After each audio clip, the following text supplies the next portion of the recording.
আমার তো নিজের চোখে দেখা, এই দেশে যারা শয়তান ছিল তারা দেখবেন কথা বলার আগেই কেঁদে ফেলতো।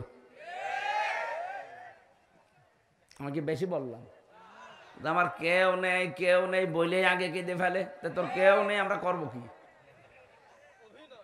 আমরা কি তোমার বাপকে এনে দিতে পারবো? তোমার ভাইকে এনে দিতে পারবো? তোমার কেউ নেই বলে যে কান্নাকাটি শুরু করো, এ অভ্যাস তো শয়তানের। তুমি কি শয়তান নাকি? তার মানে শয়তানের জার তার ভেতরে আছে। এই জন্য কথা বলার আগে যারা কেঁদে ফেলে বুঝবেন এটা তার অভিনয়। আমার এই জীবনে দেখা ওনার একটা শুধু অভিনয় ছিল না।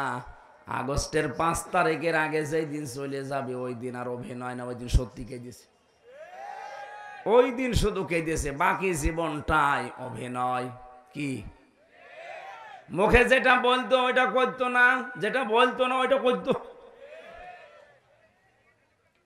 সরঞ্জিৎ বাবু এজন্য বলেছিলেন বাঘে ধরলে ছাড়ে, উনি ধরলে ছাড়ে না। যে আমার জীবনে আমি নিজে পরীক্ষিত, আমারে যদি কোনো সলিমদ্দি ধরতো খুব বেশি হলেও 3 দিনের পর আমি বের হয়ে চলে আসতাম। ধৈর্যশীল তো উনি, কারণ মামলাটা 33 বারের উপরে উঠেছে আদালতে। বলে না, হবে না, পারমিশন লাগবে। লাল কালি দিয়ে উনি নিজে সই করে বলেছে হবে না। যেদিন উনি বলবে সেই দিন হবে। নাই তো সে মামলা দিয়েছে, সাজা লাগিয়ে দিলেও সর্বোচ্চ 3 মাস। কত? আর আমার থাকা লাগলো বিনা কারণে 3 বছর। হযরতে হাওয়া বললেন আপনি কাঁদবেন না, আপনি ওয়াজ করেন। কি ওয়াজ করতে চান? হাওয়া আলাইহিস সালামের এই যে কথা বলার পরেও দুর্বলতা খুঁজে পেয়েছে, এই তো আমার কথায় কাজ হবে। ডাক দিয়ে বলেছে দেখো, গোপন ভিত্তিতে সংবাদ পেলাম এই আরামের জায়গায় নাকি তোমাদের রাখা হবে না। মেয়েদের জন্মগত একটা অভ্যাস আছে, ওরা যদি কোনো জায়গায় একবার শান্তি পেয়ে যায় জীবন চলে গেলে ওই জায়গা ছাড়তে চায় না। হ্যাঁ, এটা অভ্যাস ওদের। ওরা যদি পরকীয়া প্রেমে একবার শান্তি পায় 2-3টা বাচ্চা ফেলে তুই আল্লাহর রাস্তায় চলে যাবে, কিছু মনেই করবে না। আপনি দেখেন না মাঝে মাঝে ওরা যেই কাজে একবার শান্তি পেয়ে যায় জীবন চলে গেলেও মান সম্মান, কিসের মান সম্মান, ও গোল্লায় যাক ও যাবেই। এই জন্য একবার যদি মেয়েরা কোনো চেয়ারে বসে শান্তি পায়, আপনি কি হবে কি না হবে ওসব ভাবার চিন্তা তাদের নেই। টার্গেট ছিল পুরুষ না মহিলা। কেন? যত তাফসির আমি নিজে পড়েছি, মুফাসসিরিন ইকরাম লিখেছেন শয়তানের চাইতেও চক্রান্তের আকারে মহিলারা এগিয়ে, এরা ভয়ঙ্কর চক্রান্তকারী। এটা আমি বানালাম না, সূরা ইউসুফের ভেতরে আছে 28 নম্বর আয়াত, ইন্না কাইদাকুন্না আযীম। আমি আলেমদেরকে বলছি এখানে আল্লাহ এক বচন দেয়নি, ইন্না কায়দা কুন্না বহু বচন। কি স্যার বহু বচন না কেন? জুলাইখা তো ওখানে একা, আয়াত জুলাইখার নামে নাজিল হচ্ছে। আল্লাহ কেন মাত্র শুধু জুলাইখার নামটা উচ্চারণ করলেন না? আর যদি নাও করবেন তো এক বচন দেবেন, বহু বচন দিলেন কেন? দিয়েছেন এই কারণে কিয়ামত পর্যন্ত পুরুষের ক্ষতিকারক জিনিস যারা তাদের ভেতরে মহিলা 1 নাম্বার, আর এদের ষড়যন্ত্র বড় ভয়ঙ্কর। এই যে আসিম শব্দ আল্লাহ ব্যবহার করলেন, ইন্না কাইদাকুন্না আযীম। আল্লাহ বলেন এদের চক্রান্ত শুধু একটা না, যুগে যুগে বহু জুলাইখার উত্তরাধিকারী উত্তরসূরি আসবে দুনিয়ায়। ইউসুফের মতো চরিত্রবান মানুষদেরকে তারা জেনার অপবাদ পর্যন্ত দেবে। দেয়নি? সংসদে দাঁড়িয়ে পর্যন্ত মাওলানা মামুনুল হকের বিরুদ্ধে, যিনি পালিয়েছে, উনি এই কথা বলেছিল। এই জেনার তহমত দেয়নি? এই কথা বলছে না কেন? এই লোকটার সাথে আমি 3 বছর ঘরে ছিলাম, ফাঁসির ওই কন্ডেম ছেলে। এ মানুষটার যে ইখলাস, তার যে ইবাদত, তার যে চরিত্র যেন নষ্ট না হয়, এজন্য 3টা বিয়ে করেছে সে। অনেকে মনে করে 3-4টে বিয়ে করলে তার চরিত্র খারাপ। আরে শয়তান, তার চরিত্র ভালো রাখার জন্য তো বিয়ে করিস। তোর চরিত্র খারাপ এই জন্যই তো তুই হোটেলে যাস। হ্যাঁ, কথা বলেন না কেন? চরিত্র খারাপ এই জন্যই তো তুই রাত কাটাস বাইরে বাইরে। এই বগুড়াতে যত আবাসিক হোটেল আছে আমি গ্যারান্টি দিচ্ছি, ঢাকার কথা বাদ, এটা বিভাগীয় শহরও না, আছে তো রংপুর, রাজশাহী, এটা একটা জেলা। এই জেলায় যত নাম করা করা হোটেল আছে আপনি যান, দেখবেন অনেক জেনা ব্যভিচার অলরেডি চলছে। উনি ওখানে গেলে ওনার চরিত্র ভালো হয়। আর শাইখুল হাদিস ইবনে শাইখুল হাদিস, এই লোকটা নিজের বউ নিয়ে বেড়াতে গেছে, ও বলে জেনা করতে গেছে। এই চক্রান্তটা মহিলাদের, কাদের? মেয়েদের চক্রান্তে যদি কেউ ফেসে যায় একবার, তার জীবন যৌবন শেষ। এই যে আমি তার প্রমাণ। আমার এমন ভাবে ফাঁসিয়ে দিয়েছে, জীবনে ওই জঙ্গি না আমি শুনি নাই। বগুড়াবাসী, আমি যেটা বোঝাতে চেয়েছিলাম, হযরতে আদম আলাইহিস সালাম যখন আসলেন, ডাক দিয়ে চিন্তা ভাবনা তার মনের ভেতরে, ব্রেনের ভেতরে ঢুকিয়ে দিয়েছে শয়তান। এই আরামের জায়গায় যদি থাকতে চাও তাহলে ওই গন্ধম গাছের ফল খাও, স্বামীকে করে। যখনই এসেছিল বারবার পেছনে ঘরে কি কি করে বল, না ফল খাওয়া লাগবে। আল্লাহর নিষেধ। কেন নিষেধ তুমি জানো না? আমাদের একজন হিতাকাঙ্ক্ষী আছে এখানে, সে কসম দিয়ে আমাকে বলে গেছে, এটা সূরা আরাফের ভেতরে আছে, অকসামাহুমা ইন্নী লাকুমা লামিনান নাসিহিন। সে কসম দিয়ে বলে গেছে, আল্লাহর নামে কসম, যে আমরা যদি ওখানে যেতে পারি আর ওই ফল খেতে পারি, হয় আমরা এখানে চিরস্থায়ী হয়ে যাব, আমাদেরকে আর কোনো শক্তি বের করে দিতে পারবে না। বলেন নাউজুবিল্লাহ। আদম আলাইহিস সালামকে সঙ্গে নিয়ে যেভাবে হোক ফল খেয়েছে। দুইটা প্রতিক্রিয়া, এক নম্বরে প্রথম তার পোশাক খুলে পড়ে গেছে, 2 নম্বরে তার টয়লেটের প্রয়োজন দেখা দিয়েছে। যখনই পোশাক গলে পড়ে গেছে, ওই যে শয়তান গেটে দাঁড়িয়েছিল, প্রশ্ন আসতে পারে জান্নাতের গেট কি উন্মুক্ত? হ্যাঁ, এটা আমি জেলখানায় গিয়ে তাই আয়াতের তাফসীর বুঝেছি।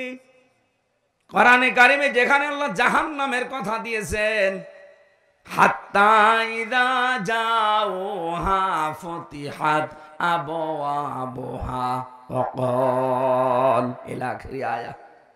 আল্লাহ পাক যখন বলেন যে জাহান্নামী মানুষদেরকে যখন জাহান্নামের গেটের সামনে নেওয়া হবে, এরপরে জাহান্নামের দরজা খুলে যাবে, ভেতরে প্রবেশ করিয়া আবার জাহান্নামের দরজা বন্ধ করে দেওয়া হবে। জাহান্নামে গেলেই দরজা বন্ধ, বের হতে চাইলে দরজা যেহেতু বন্ধ বের হতে পারবে না। আর জান্নাতের কথা যত জায়গায় পেয়েছি, দরজা বন্ধ এ কথা আমি পাইনি। আমি দুনিয়ার জেলখানার সাথে মিলিয়ে দেখেছি, যত বড় বড় অপরাধী হোক, জেলখানায় কাছে নিয়ে গেলে দরজা বন্ধ, যাবে ভেতরে খুলে আবার বন্ধ, 24 ঘন্টা তালা লাগানো থাকে। জেলখানার মেন গেটে তা থাকে না? বগুড়া জেলখানায় যান, 24 ঘন্টা মেন গেট তালা মারা, 1-2 জন করে ওখানে সব সময় থাকে পাহারাদার। এটা জাহান্নামের বৈশিষ্ট্য, সব সময় বন্ধ থাকবে। আর জান্নাতের দরজা 24 ঘন্টা ওপেন থাকবে। আদম আলাইহিস সালাম আর হাওয়া আলাইহিস সালামের এই দুইটা প্রতিক্রিয়া যখন, শয়তান কিন্তু ওখান থেকে দেখার পরে তাকিয়েছে আর খিলখিল করে হাসতেছে। কারণ শয়তান যৌনতা দেখলে বেশি ভালো লাগে, ওর আনন্দ লাগে। বলেন নাউজুবিল্লাহ। আমি এ কথা বলার জন্য এ পর্যন্ত এসেছিলাম। আজ যারা নিজেদের যৌনাঙ্গগুলো উন্মুক্ত করে মানুষকে দেখাতে চান, এই মানুষগুলোর অন্তরের ভেতরে 2টা জিনিস তৈরি হয়। যারা বৈধ জিনিস বাদ দিয়ে অবৈধ জিনিসের প্রতি চোখের নজর আর অন্তরের যে চোখ আছে, ফাইন্নাহা লা তা'মাল আবসার ওয়ালাকিন তা'মাল কুলুবুল্লাতী ফিস সুদূর। কলবের চোখ আছে, অন্তরের চক্ষু বলা হয় যেটা, চর্ম চোখ আর কলবের অন্তরের চোখ, এই 2টা আমার আল্লাহ নষ্ট করে দেয় যারা বৈধ জিনিস বাদ দিয়ে বেশি বেশি অবৈধ জিনিস দেখে। আজ অনেক মানুষ আছে দেখবেন নিজের স্ত্রী ভালো লাগে না, নিজের স্ত্রীর কাছে সময়ও দিতে চায় না, বাইরে উল্টা পাল্টা উলট পালট জিনিস দেখে, মোবাইল কম্পিউটার ল্যাপটপ টেলিভিশনে উলট পালট জিনিস দেখে ওর অন্তরের চক্ষু নষ্ট হয়ে গেছে, চর্ম চক্ষু খারাপ হয়ে গেছে। তখন আরে বৈধ জিনিস ভালো লাগে না। একটু গড়িয়ে দেন এদিকে, একটু হালকা দেন দেন আর একটু দেন, থাক একটু ঠান্ডা হয়ে যাক, আমার প্রেশার বেড়ে যাচ্ছে।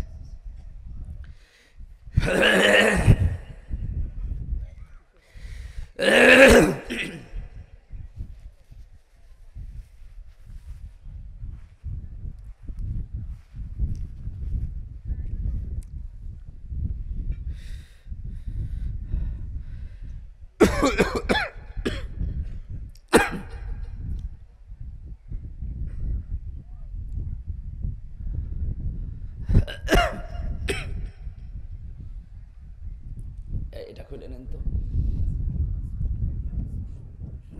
খোলেন, এখানে রাখেন। পাতলা জামা গায়ে দেওয়ার দরকার ছিল, ভেতরে ঘাইমে একেবারে, না না তা খালি গলা বসে যাবে।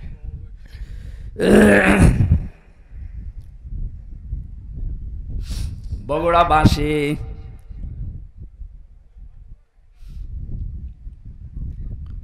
সূরা নূরের 30 নম্বর আয়াত আমার মনে হয় আল্লাহ দুইটা ঔষধ দিয়ে নাজিল করেছেন। যাদের নিজের স্ত্রী ভালো লাগে না, যাদের নিজের স্বামী ভালো লাগে না, পরপুরুষের প্রতি পর নারীর প্রতি আকর্ষণ বেশি, নাকি বগুড়া এগুলো নেই? এগুলো যাদের বেশি তাদের দুইটা ঔষধ বলছি, এখন থেকেই কাজে লাগাবেন। আমি নিজে সহ যত পুরুষ মানুষ আজকে এসেছি, আরে ভাই দুনিয়াটাই আমাদের সব না, আমাদের আর একটা জগৎ আছে। কথা বলে না কেন? হিন্দুদের মতো তো বিশ্বাস আমরা করি না যে আর একবার জন্ম নেব না, একবারই শেষ। সুতরাং এখান থেকে যে কোনো কায়দায় চোখ বন্ধ হয়ে গেলে এই যে জীবন বিশাল শুরু হয়ে যাচ্ছে, আর শেষ নেই। ওখানে যে যেন আমরা কেউ ধরা না পড়ি।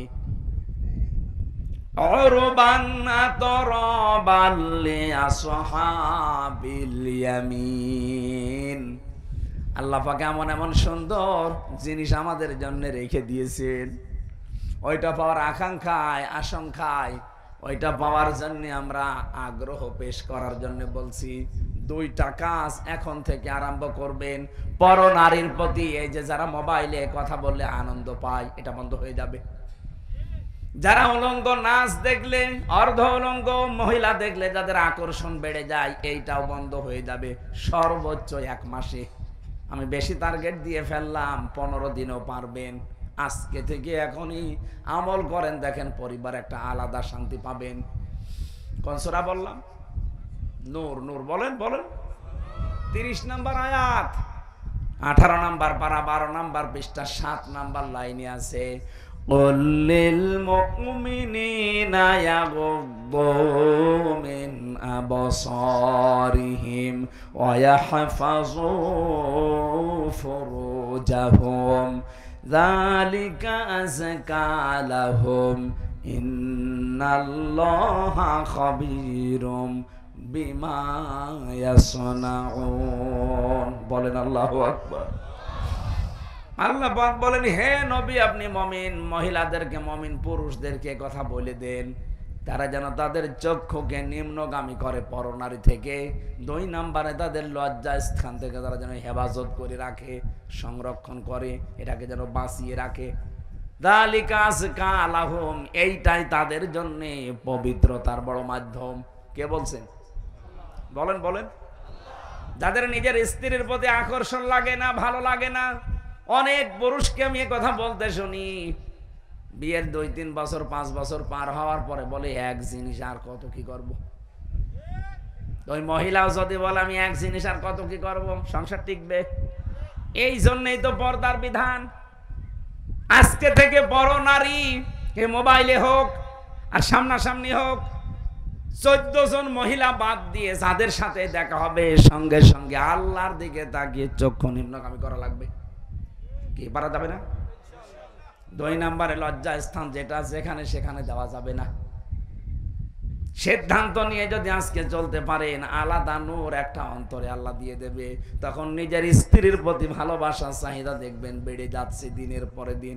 সর্বোচ্চ 15 দিন করেন, পরকীয়া প্রেম আপনার বন্ধ হতে বাধ্য। আপনার চাইতে সুযোগ আমার জীবনে অনেক বেশি। কি আপনি তো বগুড়ার বাইরে, গাবতলীর বাইরে জীবনে যাননি। আর আমার সারা বাংলাদেশের 630টা থানায় আমি গেছি, বিদেশের বহুগুলো দেশ আমি ঘুরলাম, কত কিছু আমার আয়ত্তে আছে। আমি যদি শুধু হাতের ইশারা দেই 5টা চলে আসবে, তারপর আমার শরীর চলে না। এই আয়াতটা যেই দিন আমি বুঝেছি, বৈধ জিনিসের প্রতি যত বেশি ঝোঁক দিতে চান, তত বেশি হারাম জিনিসের প্রতি আপনি চোখ ফিরিয়ে রাখবেন। মন চাবে না তা না, মন চাবে। আপনি একটু চেষ্টা করে দেখেন, আল্লাহ আপনাকে দিয়ে করাবে। আজকে থেকে সিদ্ধান্ত নেবেন, নিজের বউ বাদ দিয়ে আর 14 জন মহিলা বাদ দিয়ে। কয়জন? যাদেরকে বিয়ে করা জায়েজ নেই, ওদেরকে দেখা জায়েজ আছে, কিন্তু মুখমণ্ডল, হাতের কবজি আর পায়ের পাতা বাদ দিয়ে পুরা শরীর তাদেরও ঢেকে রাখা লাগবে। কোন যুবতী মেয়েকে নিয়ে বাবা এক ঘরে থাকতে পারবে না। কথা বলছে না কেন? হযরতে আবু বকরের মেয়ে হযরতে আয়েশা সিদ্দিকা, নবীজির স্ত্রী, 2 জন মা বাবার মেয়ে বসে বসে কথা বলছিল। নবীজি আসলেন কোথা থেকে, দেখলেন 2 বাবার মেয়ে কথা বলছে। 2 জন যখন আলাদা হয়ে গেল, ডাক দিয়ে বললেন, আয়েশা, তোমরা যখন 2 জনে পারিবারিক জিনিস নিয়ে কথা বলছিলে, হঠাৎ দেখলাম শয়তান তোমাদের 2 জনের মাঝখানে কুমন্ত্রণা দেওয়ার জন্য বসে আছে। আপনি চিন্তা করতে পারেন, জান্নাতের একজন সাহাবী হযরতে আবু বকর, তার মেয়ে নবীজির স্ত্রী, আল্লাহ যার চরিত্রের গ্যারান্টি দিয়ে কোরআনে কারিমে সূরা নূরের ভেতরে আয়াত নাজিল করেছেন, তাও 1টা 2টা না। এইরকম মানের একজন মহিলা তার বাবার কাছে বসে আছে। বাবা আমাদের মতো বাবা না, জান্নাতি বাবা। জান্নাতের প্রতিটি দরজা আবু বকরকে ডাকবে। এইরকম মানুষ, তার সাথে মেয়ে বসে গল্প করলে যদি শয়তান আসে মাঝখানে ধোঁকা দেওয়ার জন্য। আমরা শালি দোলা ভাই এক জায়গায় সাংসারিক কথা বলি, কোন শয়তান নেই। অবশ্য ঠিক, ও তো নিজেই শয়তান, শয়তান আর আশা লাগবে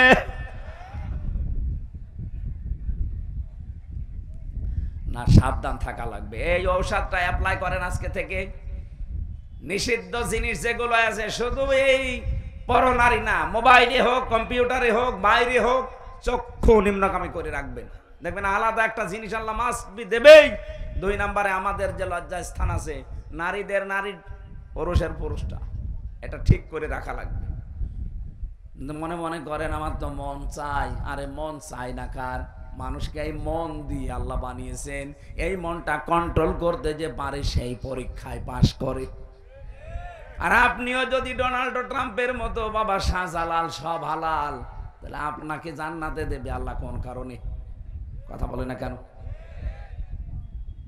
একজন খ্রিস্টান গোমেজ, মিস্টার গোমেজের জীবনী পড়ছিলাম, উনি আফসোস করে লিখেছে, হ্যাঁ মুসলমানেরা, তোমাদের কোরআন কি দুনিয়ায় একটা? মুসলমানেরা জবাব দিচ্ছে, কি বলেন আপনি? তাম দুনিয়ায় 257টা রাষ্ট্র আছে, যেখানেই মুসলমান আছে সেখানে কোরআন আছে। কথা বলে না কেন? সবার কোরআন এক। মিস্টার গোমেজ একটা খ্রিস্টান, উনি বলছে, দেখেন আমি উপন্যাস পড়ার নাম করে কোরআনে কারিমের একটা তাফসীর পড়েছি, পড়াটা আমি শেষ করেছি। আমি এমনিতে ডক্টরেট করা মানুষ, অনার্স মাস্টার্স করে, পিএইচডি করে, এমফিল করে, পিএইচডি করে একজন ডক্টর মানুষ আমি। এটা আমি উপন্যাস মনে করে পুরা কোরআনের তাফসীর ইংরেজিতে পড়েছি। পড়ার পরে আমার মনে হয় বিশ্বে যে মুসলমান আমি দেখি, এর সাথে এ কোরআনের কোনো মিল নেই। আপনি মুসলমান দাবি করে আপনিও সুদের সাথে জড়িত, হিন্দু খ্রিস্টান বৌদ্ধ ও কোরআন মানে না, সেও সুদের সাথে জড়িত। পার্থক্যটা কই? প্র্যাকটিক্যাল লাইফে যদি কিছু বাস্তবতা পার্থক্য করে দেখাতে না পারেন, ওরে আপনাকে জাহান্নামী মনে হয় আর আপনি সুদ খেয়েও নিজেকে জান্নাতি মনে হয়। আল্লাহ কি এরকম অবিচারক নাকি? প্রশ্ন আসতে পারে, আমি লা ইলাহা ইল্লাল্লাহ পড়েছি। আরে বেটা, লা ইলাহা ইল্লাল্লাহ নাকি হিন্দুর মুখস্থ আছে? কি কথা বলেন এখন? আমার দাদা মারা গেছে, জেলখানায় থাকতেন। উনি জীবিত অবস্থায় 18-19 সালে গল্পটা আমারে বলতেন। স্বাধীনতার সময় একটা লোক, হিন্দু মানুষ, পাকিস্তানের ওই বাহিনী তাকে ধরার পরে বলছে, তুই মুসলমান না অন্য জাতি? আমি মুসলমান। মুসলমান, তাহলে কালেমা বল। বলছে লা ইলাহা ইল্লা আনতা সুবহানাকা ইন্নী কুনতু মিনাজ জালিমিন। দিয়েছে 2 চড়। ওই বেটা, এ কি কালেমা না মুসিবতের দোয়া? বলছে, ভাই কালেমা না মুসিবতের দোয়া জানি না, তবে আমিও মুসিবতে আছি। আমি কি কম মুসিবতে আছি? আমি এ ধর্মের লোক না, বাঁচার জন্য আমি কালেমা মনে করে পড়লাম। আমি অনেককে বলতে শুনি, বিপদে পড়লে তারা এটা পড়ে, আমি মনে করছি এটা মনে হয় বিপদের দোয়া। কালেমা না দোয়া আমি জানি না, আমি বেঁচে গেলেই হবে। যারা এই ধারণা করে আছেন যে কালেমা যখন পড়েছি জান্নাত একদিন যাবই না, আমি প্রিন্সিপাল সাহেবকে বলছি, হযরতে আবু হুরায়রা কিন্তু এই হাদিসটা শোনার পরেই বলছিলেন, মান ক্বালা লা ইলাহা ইল্লাল্লাহ ফাদাখালাল জান্নাহ, যে ব্যক্তি লা ইলাহা ইল্লাল্লাহ পড়ে সে জান্নাতে চলে যায়। হযরতে ওমর বলেছিলেন, হে নবী আপনি এই কথা বললেন? বলে, হ্যাঁ। কিভাবে বললেন? মাঝখানে আপনি ফা শব্দ দিলেন কেন? বিশ্ব নবী বলেন, ওমর ফায়ের ব্যাখ্যা আছে, আইয়ুহাযির মা হারামাল্লাহ। কোন মানুষ যদি কালেমা পড়ে আর হালালকে হালাল জেনে আঁকড়িয়ে ধরে, হারামকে হারাম জানার পরে ছেড়ে দেয়, শুধু ওই লোকটাই কালেমা পড়ে জান্নাতে যাবে। ফারুকের মতো মানুষ যদি উপদেষ্টা হয়, ওই হিরো আলম আমার মনে হয় সহকারী হতে পারে। ফারুকের মতো এরকম একজন মানুষ যে সমকামিতা প্রমোট করে, তারে এই দেশে আপনি উপদেষ্টা বানিয়ে দিলেন। ছাত্র জনতা যেভাবে ফুসে উঠেছে, এরাই আপনাদেরকে বসিয়েছে, এরা নামাতেও জানে। সুতরাং আমরা আহ্বান জানাচ্ছি, আল্লাহর নিষিদ্ধ কাজ যারা জারি করে সমাজে পরিবারে, তাদেরকে মুসলমানের মাথার উপর থেকে নামিয়ে দেওয়া হোক।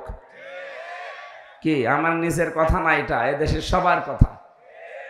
আমরা এমনি নামাজ রোজা পর্দা পর্দা কম করতে পারি, কিন্তু আল্লাহর বিরুদ্ধে গেলে সে বাবা হলেও আমাদের ছাড় নেই।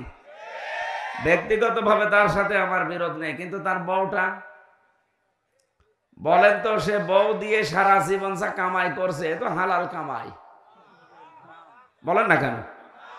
এদের পুরাটাই হারাম না? দেহ ছাড়া ওদের কি আছে বলেন? কিচ্ছু নেই।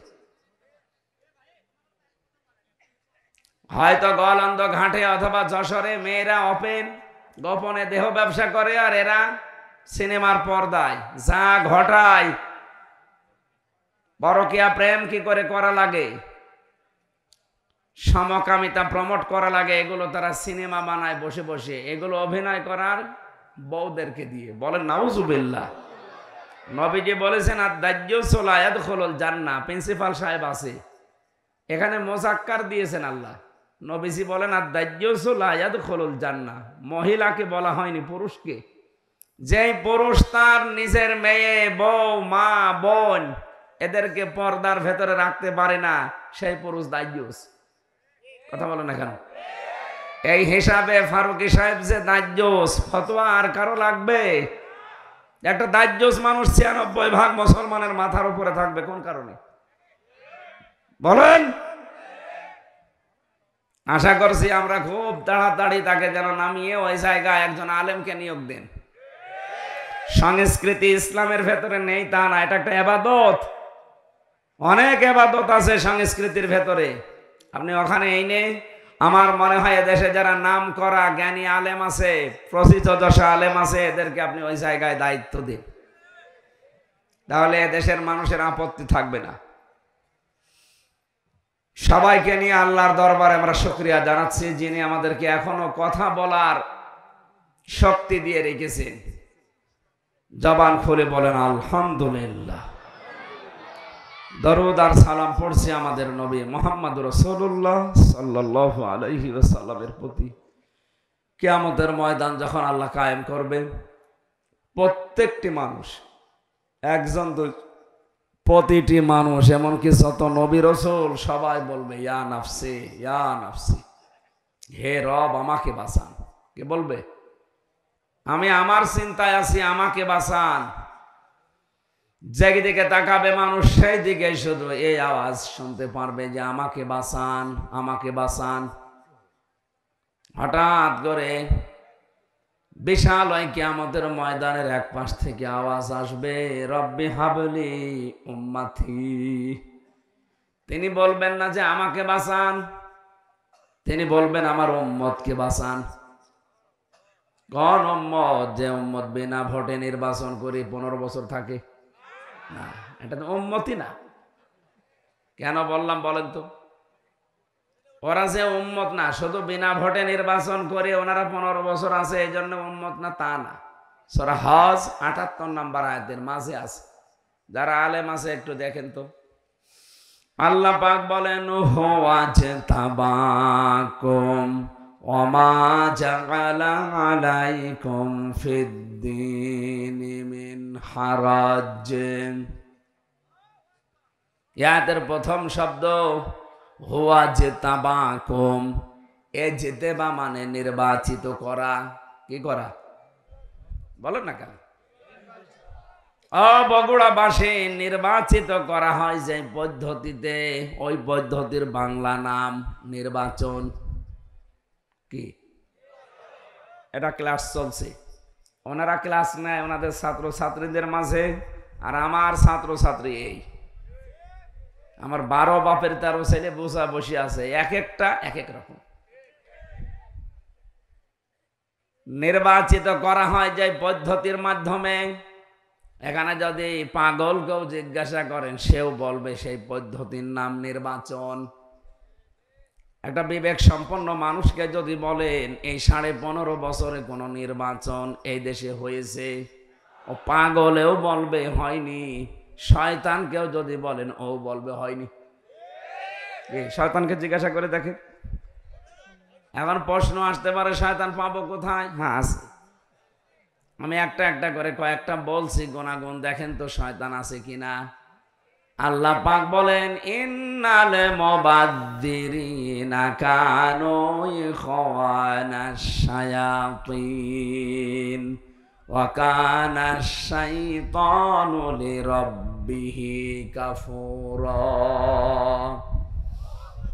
আপনি নামাজ পড়েন না, শয়তানের ভাই, এ কথা কোরআন হাদিসে নেই। রোজা রাখেন না, শয়তানের ভাই, এ কথা কোরআন হাদিসে নেই। আপনি পর্দা করেন না, শয়তানের ভাই, এ কথা কোরআন হাদিসে পাইনি। কিন্তু কেউ যদি অপচয় করে সে শয়তানের ভাই। এ ঘোষণা কার? আল্লাহর। সূরা বনী ইসরাঈল আছে। শয়তানের ভাই কি হয়? শয়তান। আমি যেমন মানুষ, আমার ভাই যে হবে সেও মানুষ হবে। কথা বলেন না কেন? শয়তান যে হবে, শয়তানের ভাই হলেও সে শয়তানি হবে। দেখেন তো কত বড় ঘোষণা আল্লাহর। যারা অপচয় করে এরা সাধারণ মানুষ না, এরা শয়তানের ভাই। তাহলে যারা অপচয় করে আপনি দেখতে পান না তাদেরকে। শয়তান যদি জীবনে না দেখে থাকেন, অপচয়কারী দেখলেই বুঝবেন যে শয়তান এইটাই। 2 নম্বরে, এই পৃথিবীতে শয়তান সব সময় যৌনতা ছড়াতে ভালোবাসে। ওর কাছে লজ্জা স্থান খুব মায়া মহব্বতের জিনিস।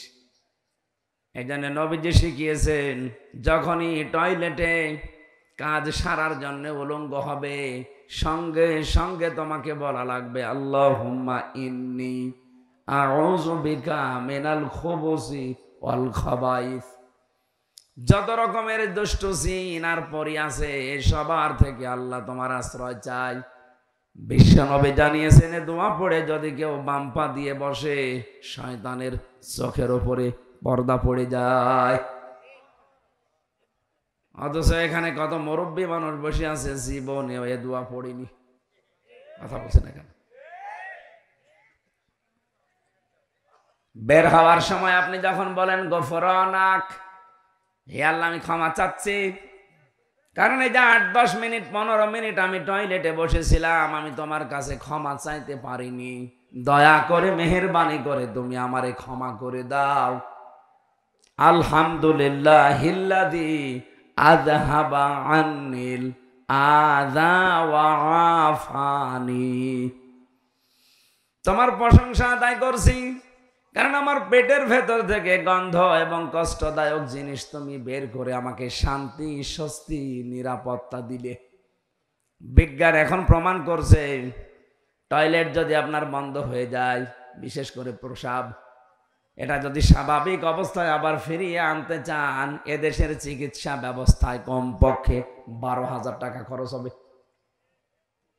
শুধু পেশাব বন্ধ হয়ে গেলে যদি একবার আপনাকে পেশাব করিয়ে স্বাভাবিক করা লাগে, কারণ এটা যতক্ষণ জমা থাকবে আপনার কিডনি নষ্ট হয়ে যাবে।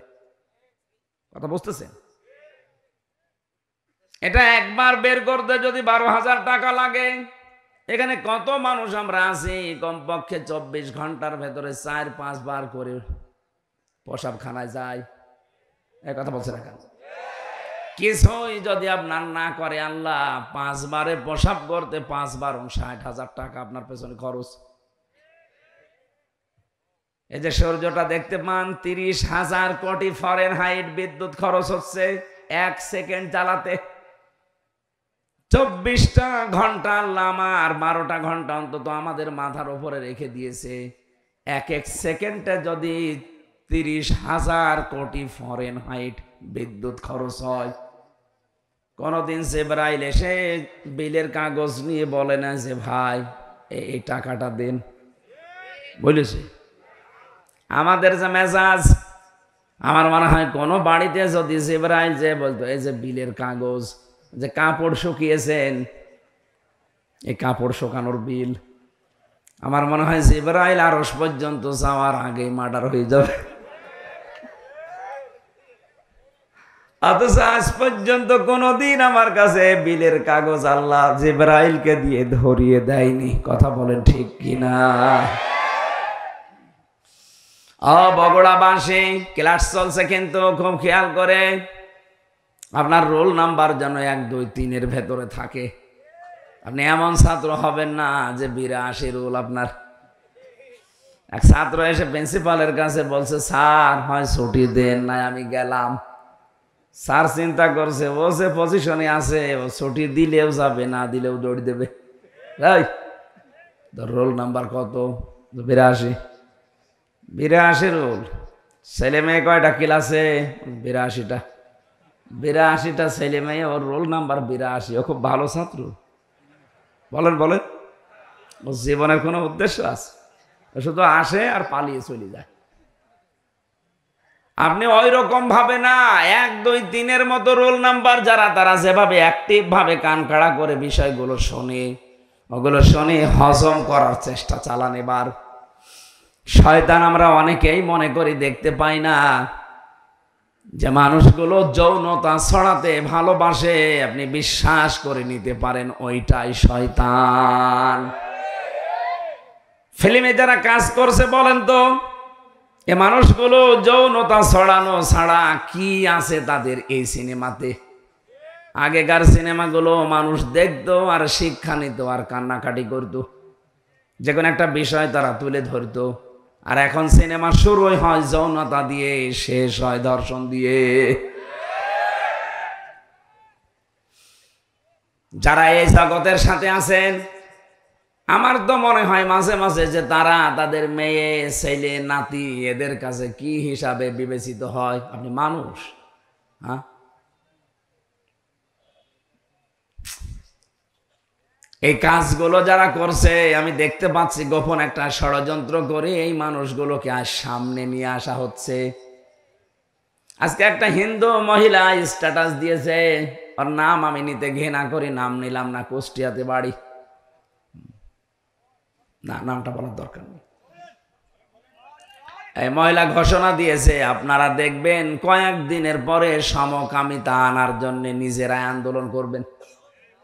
আমরা আপনার মতো অত পয়সে যাইনি, আমাদের রুচিবোধ আছে। আপনি তো মানুষ থেকে বিকৃত হয়ে গেছেন। হ্যাঁ, আল্লাহ আকর্ষণ দিয়েছে নারীর প্রতি পুরুষের, পুরুষের প্রতি নারীর। আপনি পুরা সিস্টেমই আল্লাহর পাল্টিয়ে দিয়েছেন। পুরুষে পুরুষে বিয়ে করবে, মহিলাতে মহিলায় বিয়ে করবে। বলেন নাউজুবিল্লাহ। শয়তান আছে না নেই? কোনটা? যেগুলো বলছি এগুলো হযরতে আদম এবং হাওয়া জান্নাত থেকে বের হয়ে যাক, এটা শয়তানের উদ্দেশ্য ছিল না। ওর উদ্দেশ্য ছিল কি করে আদম আর হাওয়ার লজ্জা স্থান দেখা যায়। এজন্যও জান্নাতের মেন গেটে দাঁড়িয়ে ওয়াজ করেছিল, ওয়াকাসামাহুমা ইন্নী লাকুমা লামিনান নাসিহিন। হে হাওয়া, তোমার স্বামী কোথায়? তাকে বলো আমি আল্লাহর কসম দিয়ে বলছি আমি তোমাদের হিতাকাঙ্ক্ষী। আরামের জায়গায় বেশি দিন আল্লাহ তোমাদের রাখবে না। আমি গোপন ভিত্তিতে সংবাদ পেয়েছি, এখান থেকে তোমাদের আল্লাহ বের করে দেবে। হযরতে হাওয়া আলাইহিস সালাম জিজ্ঞাসা করেছিলেন কেন বের করে দেবে? যে কেন জানি না, তবে আমি গোপনে শুনেছি আল্লাহ বেশি দিন রাখবে না। ওই যে গাছের কাছে যাওয়া নিষেধ কেন? এইটার কারণে। যদি ওই গাছের কাছে যেতে পারো আর যদি ফলটা খেতে পারো, আমি কথা দিচ্ছি তোমাদেরকে, ওনার ঘোষণা আল্লাহ গোপন ভাবে পরামর্শ করে জানিয়েছে, ইল্লা আন তাকুনা মালাকাইনি আও তাকুনা মিনাল খালিদিন। যদি এই গাছের কাছে যেতে পারো আর ফল খেতে পারো, তোমরা চিরস্থায়ী হয়ে যাবে এই আরামের জান্নাতে। আমি এখান থেকে কয়েকটা শিক্ষা পেয়েছি তাফসিরে হাক্কারিতে। আদম আলাইহিস সালাম বাড়িতে মানে জান্নাতের ওই জায়গায় ছিলেন না, তিনি বাইরে ছিলেন। হাওয়া আলাইহিস সালামকে পেয়ে যে ওয়াজ করছে তার নাম শয়তান। বলেন না কেন? তার মানে শয়তানও ওয়াজ করে। শয়তানের ওয়াজের ধরন একটা, প্রথমেই ও কথা বলার আগেই কেঁদে ফেলে। এটা শয়তানের ওয়াজের ধরন। ও জান্নাতের মেন গেটে দাঁড়িয়ে হযরতে হাওয়াকে যে ওয়াজ করবে, কথা বলার আগেই কেঁদে ফেলেছে। হাওয়া আলাইহিস সালাম বলেন আপনি কাঁদেন কেন? কান্না বন্ধ করেন। কি করবেন করেন। বলছে না, কাঁদি আমার জন্যে না, কাঁদি তোমাদের জন্যে। সম্মানিত ভাইরা, আমি শয়তানের পরিচয় দিতে পর্যন্ত এসেছিলাম। শয়তান সব সময় যৌনতা ছড়াতে ভালোবাসে। তাহলে যৌনতা যারা ছড়ায় বেশি, অপচয় যারা করে বেশি, এই মানুষগুলো প্রকারান্তে শয়তান। কথা বলেন না কেন? আল্লাহ এদের থেকে যেন আমাদের হেফাজত করে, বলেন আমিন। বিশ্বনবী মুহাম্মদুর রাসূলুল্লাহ একটা মাত্র আওয়াজ তিনি দেবেন ওই উম্মতের জন্যে, যে উম্মত হওয়ার জন্য তারা চেষ্টা চালিয়েছে। নবীজি বলেন আমার উম্মত তো ওইটা, আমি দুনিয়া থেকে বিদায় নেওয়ার পরে আমার রেখে আসা ইসলাম যারা পুঙ্খানুপুঙ্খানুভাবে পালন করেছে, বেদাত প্রবেশ করায় নাই। বাংলাদেশের দিকে তাকিয়ে আমাদের আফসোস হয়, কিয়ামতের দিন নবীজি যখনই আত্মচিৎকার করবে তখন আমরা দাঁড়াতে পারবো না। কোন মুখে দাঁড়াবেন? কারণ তার রেখে যাওয়া ইসলাম আজ আমরা টুকরা টুকরা করে ফেলেছি। কথা বলেন ঠিক কিনা? আমি 51টা দলের পরিচয় পেলাম বাংলাদেশে, অথচ কোরআন এক, হাদিস এক, নবীজি এক, কাবা শরীফ এক। আমাদের যদি 53 দল শুধু নিজের ছোটখাটো মতবাদ নিয়ে ভাগ ভাগ হয়ে যাওয়া লাগে, তাহলে জেনারেল যারা আছে ওদের তো 151টা দল থাকা দরকার।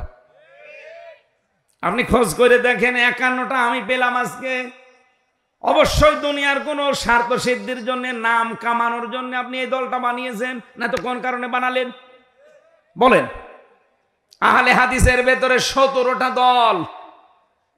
ইসলামপন্থী যারা খেলাফত আন্দোলন, খেলাফত মজলিস মিলে প্রায় 7টা দল।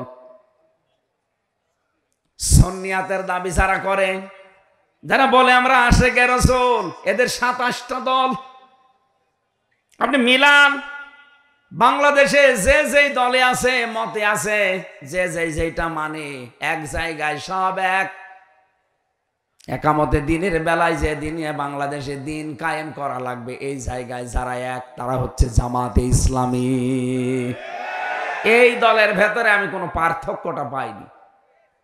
এদের তো লক্ষ লক্ষ কোটি কোটি ভক্ত এই দেশে অনুসারী আছে, কিন্তু দল হিসাবে সব এক। কথা বলেন না কেন? বাকি যা আছে দেখবেন শুধু সভাপতি সেক্রেটারি একটা দল খুলে বসে আছে। সারা দেশে কেউ নেই, শুধু সভাপতি আর সেক্রেটারি। ঢাকায় কেন্দ্রীয় অফিসও নেই, বাড়ির ভেতরে ছাদের উপর একটা সিলিকুটি মানিয়ে বসে, এটা কেন্দ্রীয় অফিস। এই ভণ্ডামিগুলো যদি এখনো পর্যন্ত বাদ দিতে না পারেন, এখনো যদি দলাদলি করেন, দেখেন 50 বছরের ভেতরে জালেমরা আবার এদের চাষ করবে। আশা করছি আমার ইঙ্গিত আপনি বুঝেছেন। এটা রেকর্ড হচ্ছে, সারা দেশে যাবে। যাদের মাথার ভেতরে এটা ঢুকবে তারা যেন চিন্তা করেন আমার এই ছোট্ট কথাটা।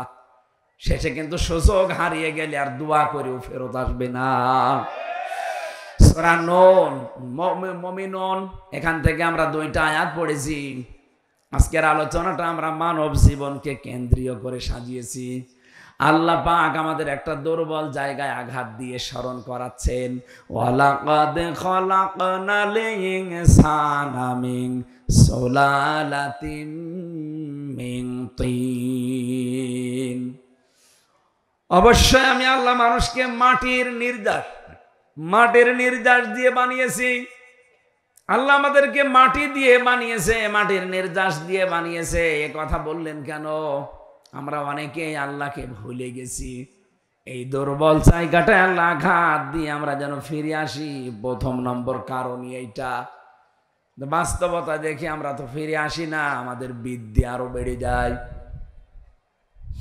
আল্লাহ রাব্বুল আলামিন বলেন, হাল আতা লিল ইনসানি হিনুম মিনাদ দাহরি লাম ইয়াকুন শাইআম মাযকুরা।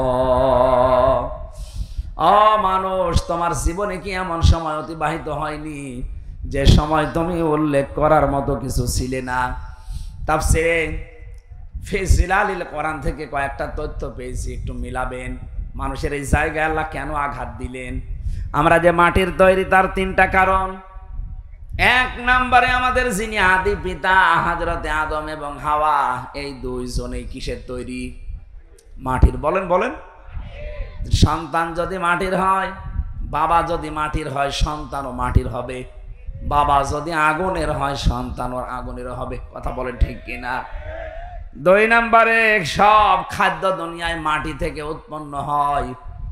এই জন্যে এখান থেকে শিক্ষা যে আমরা মাটির তৈরি।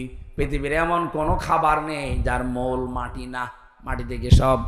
3 নম্বরে মাটি থেকে খাবারের পরে খাবার তৈরি হয়। তৈরি হওয়ার পরে এটা দিয়ে বীর্য তৈরি হয়। বীর্য বাবার স্ফলিঙ্গ দিয়ে মায়ের রেহেমের ভেতরে প্রবেশ করে। মূল জিনিস কিন্তু মাটি। মূল কি? বিজ্ঞান প্রমাণ করছে এই মাটি দিয়ে মানুষকে আল্লাহ বানিয়েছে। এই মাটির ভেতরে কমপক্ষে 10টা উপাদান পাওয়া যাচ্ছে। মানুষের এই পুরা বডি আল্লাহ পাক বানিয়ে দেখা গেছে 13টা জিনিস পাওয়া যায় মানুষের ভেতরে। এক মাটির ভেতরে আছে 10টা। কয়টা? আমি মাটির ভেতর থেকে মৃত্তিকা গবেষণাগার আছে গাজীপুরে, এই তথ্যটা ওখান থেকে পেয়েছি। 10টা জিনিস তারা মাটি থেকে বের করেছে। মাটির ভেতরে অক্সিজেন আছে, সিলিকন আছে, অ্যালুমিনিয়াম আছে, আয়রন আছে, ক্যালসিয়াম আছে, পটাশিয়াম আছে, সোডিয়াম আছে, ম্যাগনেসিয়াম আছে, নাইট্রোজেন আছে, হাইড্রোজেন আছে। কয়টা? বলেন বলেন। এই 10টা জিনিস শুধু মাটির ভেতরে। আল্লাহ রাব্বুল আলামিন বলেন, ইয়াখরুজু মিন বাইনিস সুলবি ওয়াত তারাইব।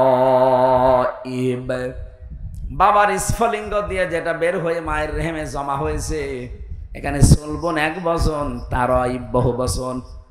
সুলবন আল্লাহ 1 বচন দিলেন কেন? তারাইব বহু বচন দিলেন কেন? সুলবন বলা হয় বাবার লজ্জাস্থানকে, তারাইব বলা হয় মায়ের লজ্জাস্থানকে। মায়ের বেলায় আল্লাহ বহু বচন, বাবার বেলায় 1 বচন। কেন? সন্তান তৈরি করতে গিয়ে শুধু মা লাগে, বাবা লাগে না। কথা বলে না কেন? বিজ্ঞান প্রমাণ করেছে তার এবার সলবন নিয়ে, এটা আপনি ডক্টর জাকির নায়েকের লেখা 12 খণ্ড লেকচার আছে, ওর ভেতরে পাবেন এই আয়াতের তাফসিরে। এত সুন্দর করে তিনি সাজিয়েছেন, আমি বহু তাফসিরের আগে পড়েছি কিন্তু এই তথ্যটা পাইনি। তিনি ওখানে লিখেছেন, তিনি যেহেতু একটা ডাক্তার, ডাক্তার না উনি যেহেতু ডাক্তার, গবেষণা করে লিখেছেন বাবা এই পৃথিবীতে সন্তানের জন্য যে পরিমাণ কষ্ট সহ্য করে জন্ম দিতে গিয়ে, মা কমপক্ষে বাবার চাইতে 3 গুণ কষ্ট বেশি সহ্য করে।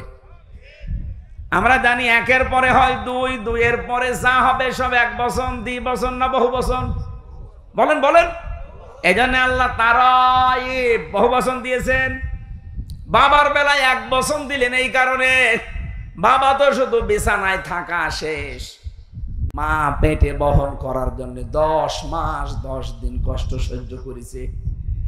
শুধু এতটুকুই না, কমপক্ষে ডেলিভারির যে কষ্টটা, বিজ্ঞান এখন জানিয়েছে এই পুরুষ মানুষ আমরা যারা দুনিয়ায় যত শক্তিশালী পুরুষ হোক 45 ইউনিট কষ্ট সহ্য করতে পারে। কত? 45 ইউনিটের বেশি কষ্ট একজনকে দিলে সে হয় হার্ট অ্যাটাক করবে, না মারা যাবে। কিন্তু একটা মা দুনিয়ার সন্তানের মুখ দেখাতে গিয়ে বিজ্ঞান এখন দেখতে পায় কষ্টটা মাপার জন্য একটা যন্ত্র আছে, মায়ের কষ্ট কমপক্ষে হয় 57 ইউনিট। 45 ডিগ্রি দিলে যেখানে আমরা মারা যাব, সেখানে মা আমার মুখ দেখতে 57 ইউনিট কষ্ট সহ্য করে কয়েক বালতি রক্ত শরীর থেকে ঝরিয়ে মা আমার কাঁটা ছটফট মুরগির মতো করে, তারপরও আমরা মুখ দেখতে চাই। নবীজি জানিয়েছেন এত কষ্ট দুঃখের পরে বাচ্চাটা যখনই মায়ের সামনে তুলে ধরা হয়, বাচ্চার মুখ একবার দেখার সঙ্গে সঙ্গে পেছনে যত কষ্ট ছিল সব আল্লাহ ভুলিয়ে দেয়। এই কষ্ট যদি মায়ের মনে রাখার মতো হতো, জীবনে কোনো মানুষ একটা সন্তান নেওয়ার পরে আর কোনোদিন স্বামীর সাথে মেলামেশা করতো না। ও বলতো না, দুনিয়ায় যে কষ্ট পেয়েছি আমি কোনোদিন আর তোমার কাছে যাব না। ওই সন্তানের মুখটা দেখার সঙ্গে সঙ্গে পেছনের যত কষ্ট ছিল আল্লাহ সব ভুলিয়ে দিয়েছে। এতটুকু শেষ করেননি, 2 বছর পর্যন্ত আপনাকে দুধ খাওয়িয়েছে। কয় বছর? আরো জোরে বলেন। বিজ্ঞান প্রমাণ করছে দুধ খাওয়ানো এটা মায়ের কমপক্ষে দিনে রাতে মিলে 24 ঘন্টায় একটা সন্তান মায়ের স্তন পান করে থাকে 8 বার। কয়বার? 7-8 বার পান করাই লাগে 24 ঘন্টায়। আপনি হিসাব করে দেখেন, তারও বেশি হয়। উপরেরটা নিচেরটা বাদ দিয়ে মাঝেরটা বিজ্ঞান প্রমাণ করেছে 8 বারও যদি হয়, একবারে যদি 1 পোয়া করে দুধ চুষতে থাকে, 8 বারে কমপক্ষে 2 কেজি দুধ খায়। কত? 2 কেজি করে দুধ আমি আপনি সবাই খেয়েছি মায়ের স্তন থেকে। 1 দিন 2 দিন না, 2 বছর। কত? বলেন বলেন। আপনি একটা হিসাব করে দেখেন, 2 বছরে প্রতিদিন যদি হয় 2 কেজি করে, আমি ক্যালকুলেটর দিয়ে দেখেছি 36 মণ দুধ আমরা খেয়েছি। কত? আমার বাবা আমার মায়ের আমরা 2 জন, আমি আর আমার একটা বোন আছে। এখানে কত মানুষ আছে? 8টা 10টা ভাই বোন।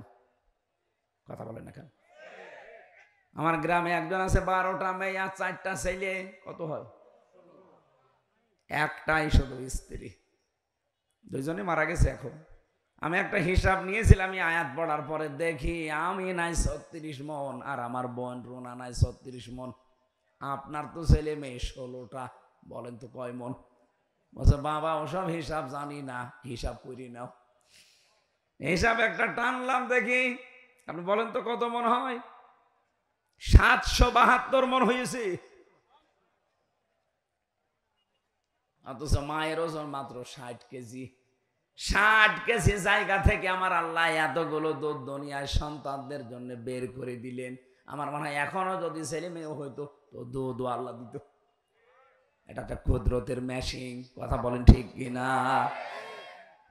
এই যে 3টা কষ্ট বাবার চাইতে মায়ের বেশি হইল, পেটে রাখা,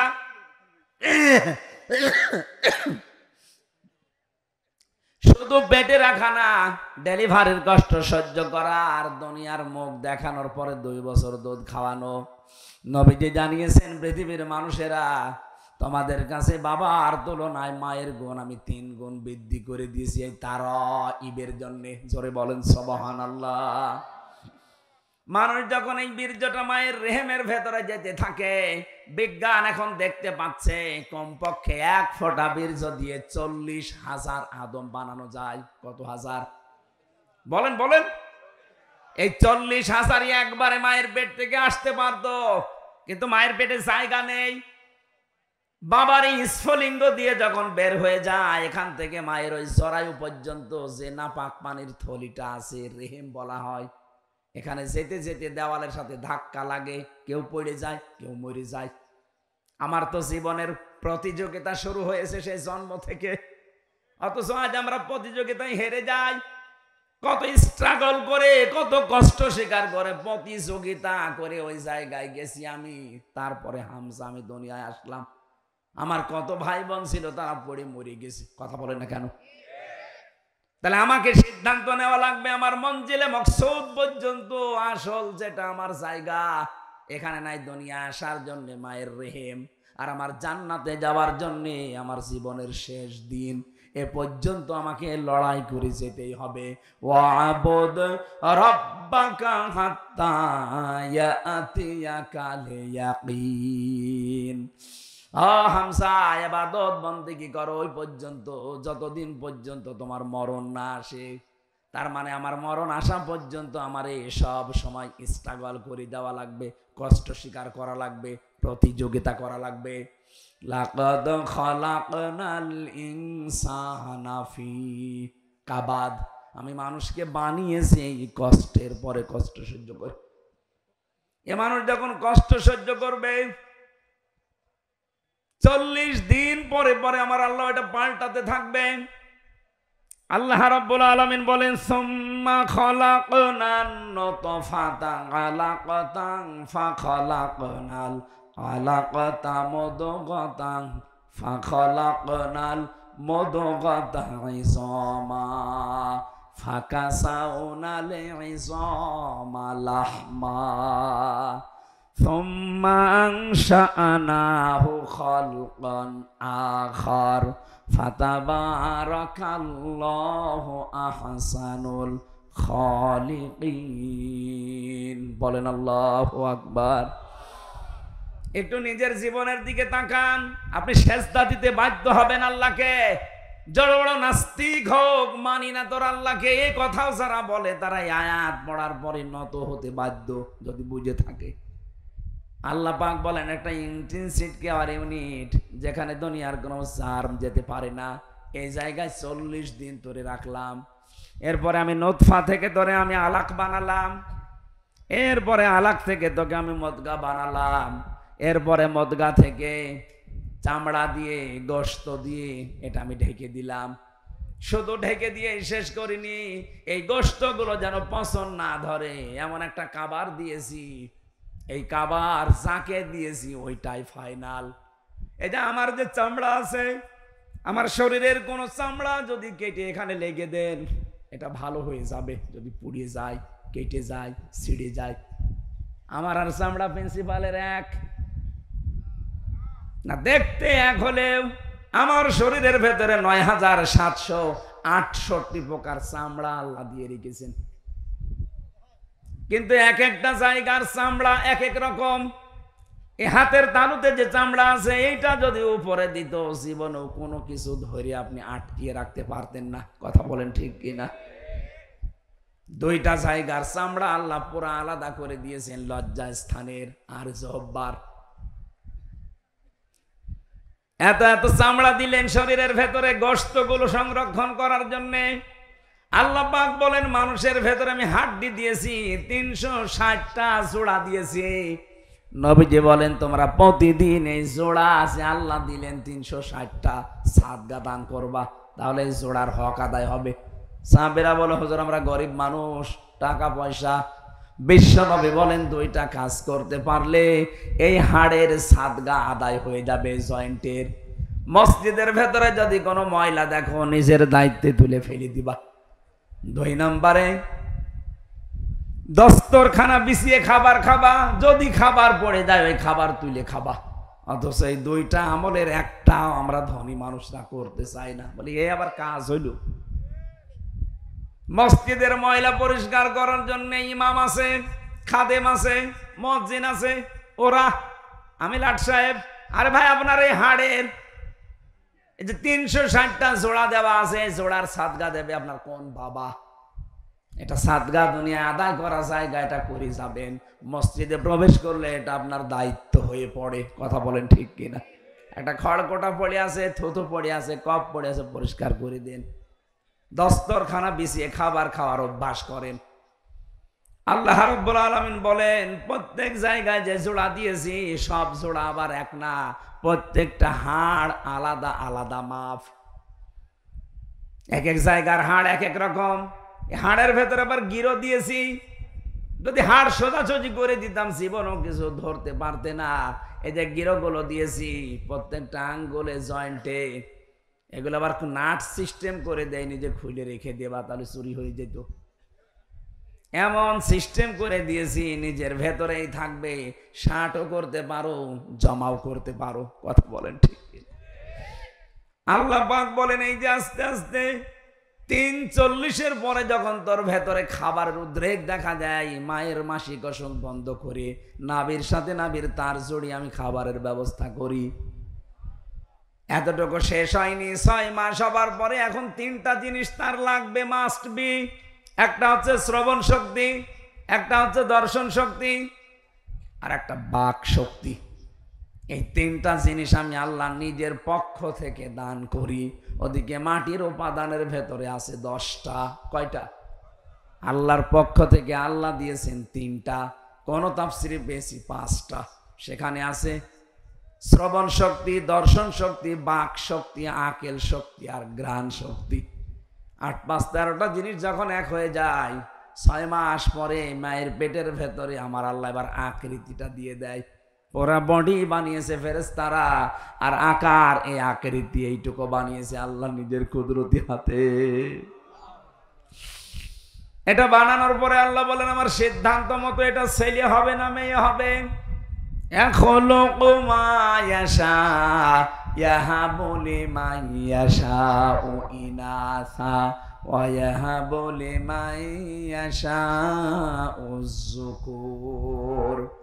এটা ছেলে না মেয়ে সিদ্ধান্ত যখন আমি দেই, মায়ের রেহেমের ভেতরে তোমাদের আকৃতি আমি আল্লাহ নিজের মন মতো করে বানিয়েছি। এটা বানানো কমপ্লিট হওয়ার পর ফেরেশতারা বলতে থাকে আল্লাহ এটা বের করার দায়িত্ব। আল্লাহ বলেন আমার আল্লাহু আখরাজাকুম মিন বুতুনি উম্মাহাতিকুম। আস্তে করে বাচ্চার আকারে তোকে আমি ওই ছোট্ট জায়গা দিয়ে বের করে নিয়ে আসবো। এ দায়িত্ব কার? আরো জোরে বলেন। কিন্তু এখন আমরা অধিকাংশ শ্বশুর আর শাশুড়ি জামাইয়ের ওপরে চাপ দিয়ে দায়িত্ব দিয়ে দিয়েছি ডাক্তারকে। কথা বলেন না কেন? শ্বশুর শাশুড়ি যারা আছেন একটু শক্ত হতে পারেন না? আপনার জাদুর কষ্ট হবে এই বলে যদি আপনি তাকে জামাইকে চাপ দিয়ে সিজার করান, আপনি জানেন তার কি ক্ষতি করে দিলেন। প্রথমে যে সিজার করেছে নরমালে বাচ্চা হওয়ার চেষ্টা না করে আন্দাজে যারা সিজার করে, সিজার তো ওই সময় হবে যখন পেন উঠবে, নরমালে হচ্ছে না, ডাক্তারদের বোর্ড বসবে, বোর্ডে সিদ্ধান্ত হবে, এরপরে সিজার। আমার মনে হয় প্রথম সন্তান যাদের হবে এ সময় সিজার না করে খুব বেশি বেশি নরমালে চেষ্টা করবেন। একেবারে না হলে মেডিকেল বোর্ড বসাবেন, ডাক্তারদের বোর্ড বসে সিদ্ধান্ত নেওয়ার পরে সর্বশেষ। হ্যাঁ, মরে গেলে যাক। প্রশ্ন আসতে পারে মেয়ে তো আপনার না। আরে ভাই, মেয়েকে আপনি সারা জীবন রাখবেন। সন্তান হতে যে যদি মারা যায় তো শাহাদতের মরণ পাবে, শহীদ হয়ে উঠবে কিয়ামতে এই সন্তানটার কারণে। আর আপনি যা করে দিলেন সারা জীবনের জন্য আপনার জামাইয়ের কাছে ও সংসারের অযোগ্য হয়ে যাচ্ছে। আমি গোপন কথা বললাম না। যত মানুষ এখানে বসে আছে স্টেজের দিকে তাকান, এদের একটার মাকেও তো সিজার করা লাগে নাই, এরা কি আসে নাই দুনিয়ায় নাকি আকাশ থেকে পড়িস? এরাও তো মানুষ, আমরাও তো মানুষ, আমরা যদি আসতে পারি মায়ের পেট থেকে, তো ওরা পারবে না কোন কারণে? অধিকাংশ গুলো পারে না। আমি যা দেখি শ্বশুর শাশুড়ির কারণে। ওরা বলে না আমার জাদুর কষ্ট হবে, তো জাদুর কষ্ট হবে, ওই কাজ করে দিলে সারা জীবন যে সংসারের অযোগ্য হয়ে পড়বে, তখন জামাইয়ের কথা শুনতে শুনতে বাকিটা আর বললাম না। একথা বলেন না কেন? আর একটা বিয়ে করতে যাবে, হ্যাঁ আমার মেয়ে রেখে আর একটা বিয়ে করবে, মানে তার মেয়ে তো নষ্ট করে ফেলেছিস। আল্লাহ রাব্বুল আলামিন বলেন, একটা আলাদা আকৃতি তোমাকে দেওয়ার পর এই দুনিয়াতে আমি নিয়ে আসলাম। কত উত্তম সৃষ্টিকারী আমি আল্লাহ, তুমি লক্ষ্য করেছো? কেন এই বিশাল জায়গা দিয়ে দুনিয়ার ময়দানে বিশালত্ব একটা বিশাল পৃথিবীতে তোমারে রাখলাম কেন জানো? আমি চাই দুনিয়ায় কিছুদিন ঘোরাফেরা করার মাধ্যমে একটা পরীক্ষা দিয়ে আসো। আল্লাযী খালাকাল মাউতা ওয়াল হায়াতা লিয়াবলুয়াকুম আইয়ুকুম আহসানু আমালা। আমি চাই তোমরা একটা পরীক্ষা দিয়ে আমার কাছে আসো, ভালো কাজ কে করতে পারো। সুম্মা ইন্নাকুম বা'দা যালিকা লামাইয়িতুন। এরপরে আমি তোমাদেরকে মউত দেব। কি দেব? এইটাই দুনিয়ার ফাইনাল খেলা, মরতেই হবে। ও বগুড়াবাসী, আল্লাহ এই জন্যে আয়াত শুরু করেছেন আল্লাযী খালাকাল মাউতা দিয়ে, যে মউত বানিয়েছি আগে, এরপরে ওয়াল হায়াতা, হায়াত বানিয়েছি। আমি সব এই আয়াত থেকে শিক্ষা নিতে চাই। মরাই যখন লাগবে, দুনিয়ায় যে যাই করি না কেন, করছি না কেন, আমার যে আসল টার্গেট জান্নাত, মরা যেহেতু লাগবেই লাগবে, আগে ওই টার্গেটটা ফুলফিল করি। কথা বলেন ঠিক কিনা? এই কথাটা শেষ। এখানে যত মানুষ বসে আছি, 100 বছর পরে এখানে আর কেউ থাকবো? বলেন বলেন। যত মানুষ এখানে আছে, যদি ওর 1 বছর বয়স হয়, 100 বছর পরে আমরা সবাই মাটির নিচে। আর এখানে এরকম মানুষই থাকবে, কিন্তু সব নতুন মানুষ। কথা বলেন না কেন? তারা এখনো দুনিয়ায় আসেনি, আসবে। 100 বছর পরে বগুড়া থাকবে, এই জমিনটা থাকবে, গাবতলী থাকবে, কর্ণীপুর থাকবে, কিন্তু এখানে আমরা একজনও থাকবো না, নতুন মানুষ জমা হবে। 200 বছর পরে যদি আপনি এই বগুড়ায়, এই গাবতলী, কর্ণীপুরে এই যে 2 তলা বাড়ি দেখছি, এই বাড়িতে কেউ যদি এসে 200 বছর পরে বলে এই বাড়িটা আমার ছিল, ঝাঁটা পিটা করবে আপনাদের। এই দুনিয়া। আল্লাহ বলেন সুম্মা ইন্নাকুম বা'দা যালিকা লামাইয়িতুন সুম্মা ইন্নাকুম ইয়াউমাল কিয়ামাতি তুবআসুন। এরপরে আবার তোকে আমার সামনে হাজির করব, আমার সামনে 5টা প্রশ্ন তোকে জিজ্ঞাসা করব। ওই 5টা প্রশ্নের সঠিক জবাব দিতে হলে দুনিয়ায় তোকে 3টা কাজে আনন্দ পাওয়া লাগবে। 1 নম্বরে কেউ যদি ইমানের স্বাদ পেতে চায়, সে যেন তার রবকে রব পেয়ে খুশি থাকে। 2 নম্বরে সে যেন ইসলামকে জীবন ব্যবস্থা পেয়ে খুশি থাকে। 3 নম্বরে সে যেন মুহাম্মদুর রাসূলুল্লাহ বাদ দিয়ে অন্য কাউকে আদর্শ না মানে। ফেরাউনের কথাটা আমরা সবাই জানি, ও যখন মারা যায় ওই সময় কিন্তু বলেছে আন্নাহু লা ইলাহা ইল্লাল্লাযী আমানাত বিহি বানু ইসরাইল। হে আল্লাহ, আমি তোমাকে বিশ্বাস করি। কেমন করে? বনি ইসরাইলরা যেভাবে তোমারে বিশ্বাস করে, ঈমান আনে, আমি ওই রকম বিশ্বাস করি। ওয়ানা মিনাল মুসলিমিন, আমি তো মুসলমান। এরপরও তোমার ফেরেশতারা আমারে পানিতে চোবাই আবার উপরে তোলে। আল্লাহ বলেছিলেন আল আন, এখন। আমি আয়াতের তাফসিরে 2টা শিক্ষা পেয়েছি, খুব খেয়াল করবেন। ফেরাউন কেন পোলা কালেমা পড়তে পারলো না? ও কিন্তু আল্লাহর একাত্মবাদের ঘোষণা দিয়েছিল। কি কথা বলেন না কেন? ও বলে নাই লা ইলাহা ইল্লা আনতা, এ পর্যন্ত বলেছিল যে আমি ঈমান আনলাম, আমানাত বিহি বানু ইসরাইল, বনি ইসরাইলরা যার উপরে ঈমান এনেছে, বিশ্বাস করেছে তার উপরে। কিন্তু ওকে আল্লাহ ঈমান নসিব করাননি একটাই কারণ, তো আল্লাহকে স্বীকার করেছে। কিন্তু ওই জামানার যিনি প্রেরিত পুরুষ হযরতে মুসা নবী, তিনি নবী আবার রাসূল। কথা বলে না কেন? তিনি বড় কিতাব পাননি তাওরাত, এজন্য তিনি একদিকে নবী আর একদিকে ফেরাউন। আল্লাহর একাত্মবাদের ঘোষণা দিয়েছে কিন্তু রেসালাতের ঘোষণা দেয়নি। ও যদি বলতে মূসা কালিমুল্লাহ, আল্লাহরে মাফ করে দিত, কিন্তু আল্লাহর একাত্মবাদের ঘোষণা দিয়েছে, রেসালাতের ঘোষণা দেয়নি, এজন্য ঈমান নসিব হয়নি। আজ বাংলাদেশে এই বগুড়াতে বহু মানুষ এখানেও বসে আছে, বলে আমি আল্লাহকে মানি, কি করে? নামাজ পড়ি, রোজা রাখি, দান করি, জিকির করি। এই বলেন তো, নামাজ পড়া, জিকির করা, দান করা, হজ করা, রোজা রাখা, এই হুকুমগুলো কার? আরো জোরে বলেন, বলেন। আপনি তো ফেরাউনের মতো আল্লাহকে মেনে নিলেন, কিন্তু এই জামানার প্রেরিত পুরুষ যিনি মুহাম্মদ রাসূলুল্লাহ, কথা বলেন না কেন? উনি এই জামানার জন্য প্রেরিত পুরুষ না? শুধু এই জামানা না, কিয়ামত পর্যন্ত। অথচ বহু মানুষ আমরা দেখি আল্লাহর হুকুম মানে, আল্লাহর স্বীকৃতি দেয়, কিন্তু জামানায় যিনি প্রেরিত পুরুষ তার কথা মানতে চায় না। তিনি যে 10 বছর রাষ্ট্রপতি ছিলেন সেটা বললেই বলে রাজনীতি। আমার মনে হয় যারা ফেরাউনের মতো আচরণ করছেন, আল্লাহর হুকুম মানেন কিন্তু প্রেরিত পুরুষ রাসূলুল্লাহ তার রেসালাত আপনি মানেন না, বিশ্বাসও করেন না, আপনার মরণ হবে ফেরাউনের মতো। আমার মনে হয় যার বোঝা সে বুঝেছে। এরপরেও যদি কেউ না বোঝার ভান করে থাকেন, আমার আর কিছু করার নেই। আল্লাহ আমাদেরকে বোঝার তৌফিক দিন, আল্লাহুম্মা আমিন। লা ইলাহা ইল্লা আনতা সুবহানাকা ইন্নী কুনতু মিনাজ জালিমিন। রব্বুল আলামিন, গভীর রজনীতে তোমার শাহী দরবারে হাত তুলেছি, যতটুকুই শুনেছি আমাদের জীবন সম্পর্কে, আল্লাহ তোমাকে সিজদায় অবনত হওয়ার তৌফিক দাও। আজকের আলোচনার সওয়াবগুলো নবীজির রওজায় পৌঁছিয়ে দাও। আমি অসুস্থ, কথা বললেই বুকে ব্যথা করছে, কাশি চলে আসতেছে।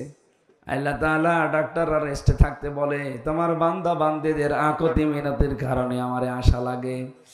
তুমি যখন মুক্ত জীবনে আমারে ফিরিয়ে দিয়েছো, মেহেরবানি করে আমাকে তুমি কণ্ঠটা ভিক্ষা দাও, আমার শরীরটা তুমি আগের অবস্থায় ফিরিয়ে দাও।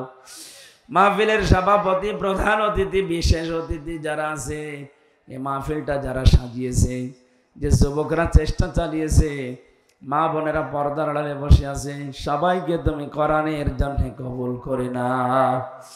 অসুস্থ শরীরের কারণে আজকে আমি শেষ করে দিলাম। আগামীতে বগুড়ায় যেখানে অনুষ্ঠান আছে, আমার শরীর সুস্থ করে সেখানে নিয়ে যেও আল্লাহ। এলাকায় মাটির নিচে যারা কবরে আছে, আল্লাহ কবরগুলো জান্নাত বানিয়ে দাও। আগামীতে কোরআনের এই অনুষ্ঠানটা বিশাল আকারে মঞ্জুর করে নাও। কখন কার কাছে মরণ আসে জানি না, আজরাইল আসলে যেন বলতে পারি লা ইলাহা ইল্লাল্লাহু মুহাম্মাদুর রাসূলুল্লাহ।